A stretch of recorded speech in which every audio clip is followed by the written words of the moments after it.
Kinumpirma ng Chinese Embassy dito sa bansa na pinatawag ng Foreign Ministry ng China ang PCG spokesperson for West Philippine Sea na si Jay Tariela. Ito ay sa gitna ng akusasyon ng bansa sa isinasagawa umanong smear campaign ni Tariela na una niyang pinabulaanan.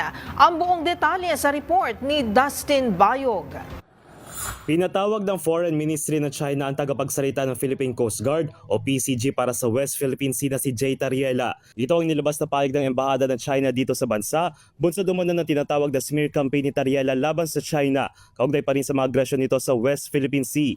Ayon kay Guo Jiakun na siya tagapagsalita ng Chinese Foreign Ministry, hindi nila tinatanggap ang mga naging pahayag ni Tariela na umano inflammatory, misleading at walang basehan laban sa isyu pangkaragatan. Dagdag dito na pinapairal ng bansa ang pagiging blind eye nito sa aksyon ni Tariela, kaya hamon ng bansa na bawiin ang negatibong epekto nito sa madaling panahon at huwag itong kutsitihin upang hindi raw masira ang diplomatic relation ng dalawang bansa. Bago niyan, una na nagpahayag si Tariela na hindi smear o slander ang kanyang mga naging pahayag na suportado ng mga ebidensya gaya ng larawan, video at mga record ng PCG. Una na rin naglabas ng pahayag ang Department of Foreign Affairs o DFA na suportado nito ang mga opisyal ng pamahalaan na ginagawa ang kanilang mga tungkulin para sa soberanya ng bansa at para sa kagawaran na mas mabuti na idadaan sa diplomatikong usapan ng mga isyu na kinakarap ng mga estado at hindi sa mga tirada online. Nangyayari ang tensyon sa pinagagawang teritoryo kung saan para sa China ay sa kanilang halos buong South China Sea, kabilang bahagi na sakop ng bansa na pinangalan ng West Philippine Sea. At taong 2016 ay napanalo na bansa ang arbitration case nito laban sa China